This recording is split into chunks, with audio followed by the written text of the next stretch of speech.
Leica's nudist. Nudist? I was trying to say latest and new at the same time. It just became nudist. My bad. Bloopers.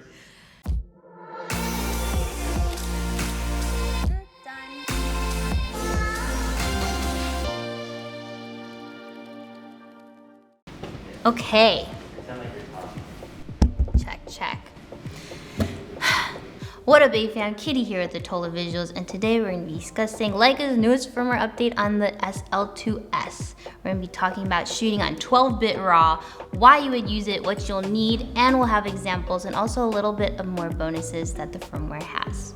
Let's get into it.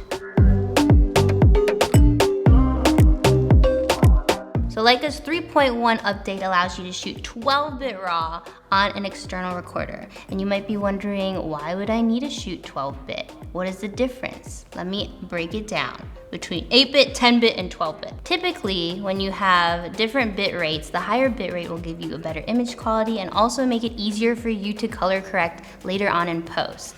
Let me give you an example. So picture you have a Crayola marker set, where you have certain colors and you can't really mix them in between even if you try. But if you have painting, for instance, you could take a red and a blue and make different types of purples. There's that in-between color scheme. That's kind of like that when you shoot on a higher bit rate for video. Here's a visual representation so you can see the difference between 8-bit and 12-bit and all the in-between colors you can roll with. To explain this simplified, each color has 3 different channels. RGB, which makes up the color. So for example, 8-bit has 256 times 256 times 256, which gives you the total of 16,777,216 colors that you get to work with and play with. It sounds like a lot, but when we move up to 10-bit, we're getting into 1,024 for each channel.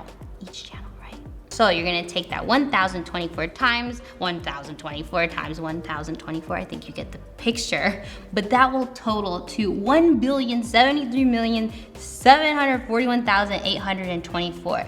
Now getting into 12-bit, they have 4,096 shades per channel, which in total gives you 68,719,476,736 colors.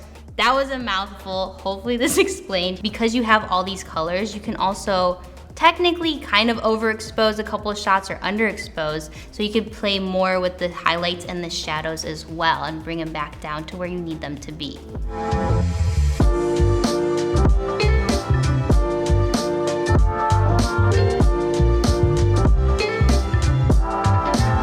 For those who shoot JPEG versus RAW in photos, you pretty much kind of get that, where when you shoot on a JPEG and you overexpose or underexpose, you can't really like pull back the detail as much as you can with a RAW photo. This is kind of like that, but in the video world. So now you can see why shooting on RAW is very important. Let me get into more reasons why you would shoot on 12-bit RAW. Like I explained earlier, if you have time to color correct. And then this would also give you the best image quality possible. Another situation is if you have a lot of different mixed lighting scenarios where things are really bright, things are really dark, you could pull back the shadows and highlights and work with those a little more. And lastly, if your client requests it. Now you know why you would need to use RAW. Let's get into the things you'll need. First up, you'll need an Atomos RAW recorder. Once you're done shooting, you're gonna need to ingest it into your computer, so here's some things that are important. You need a lot of storage because these files are really big, and preferably you put it on an SSD or use your internal SSD for faster data transfer speeds. Make sure your computer has really fast processing power, and lastly, have a monitor with a wide color gamut so you can see what you're doing and also get good color accuracy. All right, I know we featured the 12-bit RAW for their firmware update, but there are a bunch of other things that they included. You can check out the full list down below. Some of my other favorites is that they improved their auto focus eye detection, where you can select which focus eye you have. You can also favorite your photos and videos in camera, and there's also more settings for ISO that you can choose from. Anyways, thanks for joining me, and yeah, I'll see you on the next one. You do you, fam. Bye. I'm done. Thanks for watching.